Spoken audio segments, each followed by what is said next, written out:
One of the things that I noticed with the artwork, now we're going back to Killustration Studios, is the mashups. Obviously, the Pee Wee Herman as a doctor. Yeah. The one print that I purchased off of you that I enjoyed a lot was Powdered Toast Man versus Deadpool. Yep. And then also one I had to write down, but Ash and RoboCop versus a shark. Yeah. Well, Jaws, specifically Jaws. Fair enough. How did that come along? Oh, and also this other one, Godzilla versus a Japanese dog with a curly tail. Go ahead. Mine. So mashups are kind of like when we first started, that was most of our commissions were people commissioning those mashups. The Godzilla and the dog was a commission. The Ash and RoboCop and Jaws was a commission. And I had a buddy of mine, JJ Cott, who did a Wolverine fighting versus Betty White. And what? That sounds amazing. It's amazing.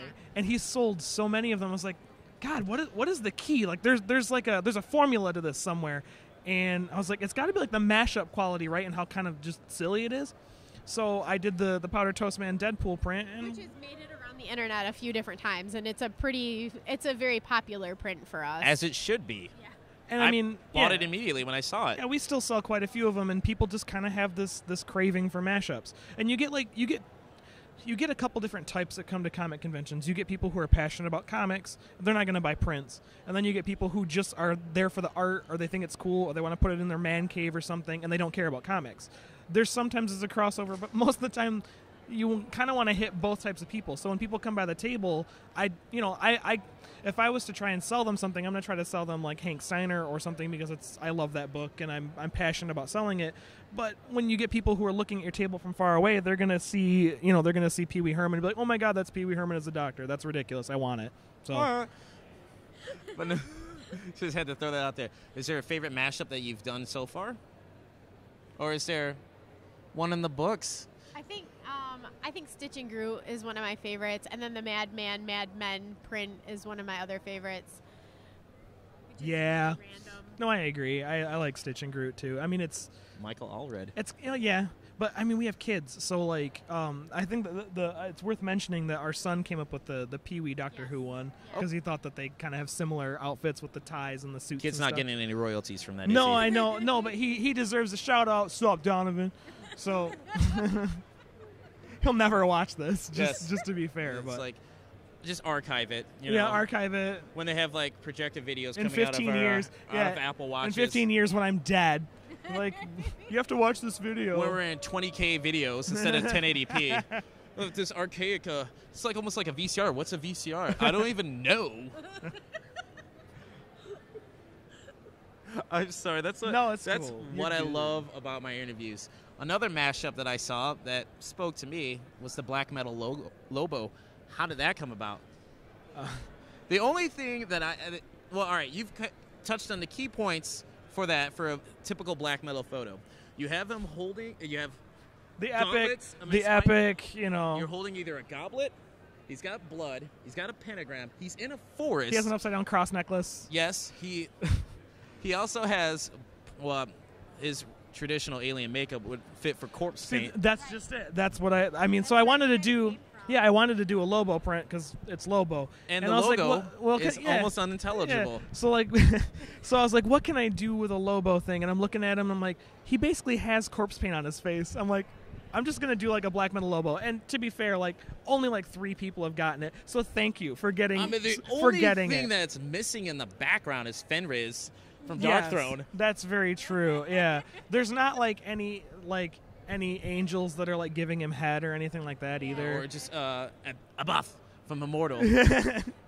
Oh yes, I'm well versed in black metal. But yeah, I just decided to do it because it's kind of funny. Which begs the question then: what sort of metal bands that both of you like? Because from what I gathered from the research, you both have a taste for the metal. Yeah, I kind of got Sara into metal, and she's more picky than I am. Like I like all sorts of stuff. I like Strapping Young Lad. Devin Townsend. Yes. Yeah, Devin Townsend and Strapping Devin is. Townsend's ever done, and Strapping's like my favorite metal band, I think. Yeah, I mean, I would say that I mean, strapping is kind of like the old classic for me. Like, I love Devin Townsend's solo music. I think he's a brilliant artist, but strapping kind of hits on every single quality that I like in metal at some point. I've been, like, lately I've been listening. I like a lot of, like, goofy stuff, too. Like, I like Moonspell a lot. Okay. I have a soft spot. From Portugal? Yeah, they're from Portugal, and they're, like, a doom, like, goth I've seen metal them band. once. Oh, yeah, that's dope. At the Orb Room, and I was bored to tears. But that's just me. Oh, man. Not what you were expecting. No, I love them. I forgot who they were opening up for. I've been listening to Huntress a lot. Okay. Let's see. I'm trying to think of like newer stuff that I listen to that isn't the same old. I don't know. Earthride. I like Thank Typo you, miss. Negative. Thank yeah. you. Typo's great. Stuff, Yeah. so it's Typo and I didn't start listening to metal at all until I was older and with him, and so like White Zombie's still new to me. So like I'm still listening. Yeah. Imagine that. Imagine. Getting caught up. Imagine like White Zombie being new, right? Like Thunderkiss 65, Black Sunshine. Yeah. Yeah, and like that's still. I wasn't exposed to that at all until I was older, so. It's still Welcome to the fold. Yeah. Welcome to the pit. Yeah. But I think that's awesome. Yeah. Well, we were talking about this earlier before the interview. What's the new project that you're working on that you had to get explicit permission? Well, that was Hank Steiner. Oh, okay. Because of Source Point being published. I'm working on Way to pay attention, Joe. Hey! No, I'm working on a bunch of like indie small press stuff. I'm working on a series of books called Fall Streak. That's kind of like Hardy Boys meets the X-Files. It's cool. It's very like it's done in grayscale. I'm doing all of the work for it. It's kind of like an emotional roller coaster book. It's different. It's out of my wheelhouse where I normally like draw monsters and silly stuff. Like this book is like very tied into human emotion and kind of like sorrow and fear and all this. It's depressing and kind of cool. Not Moon Sorrow and Fear.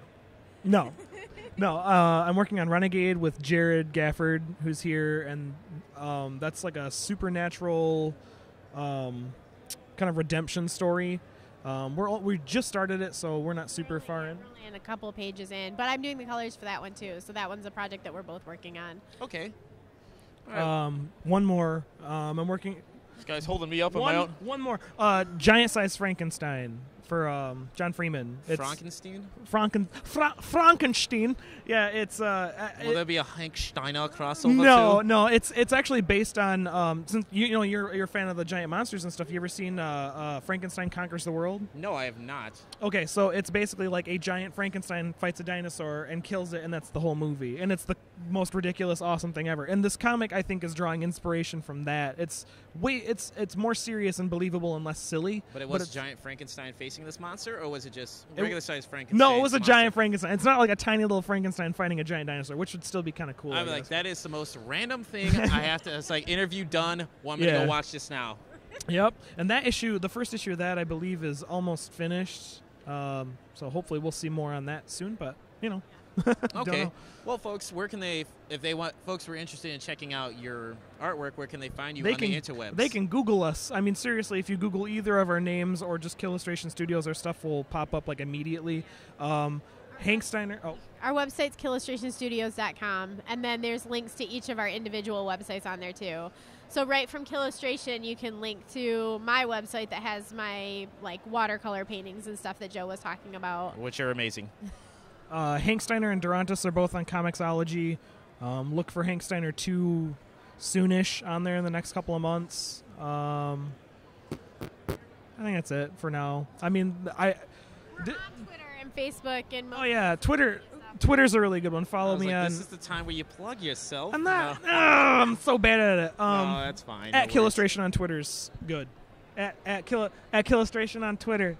I just finished a book with the Michigan Comics Collective, too, called Wild Bullets, and that's available on Drive-Thru Comics, and then the Michigan Comic Collective has copies of it.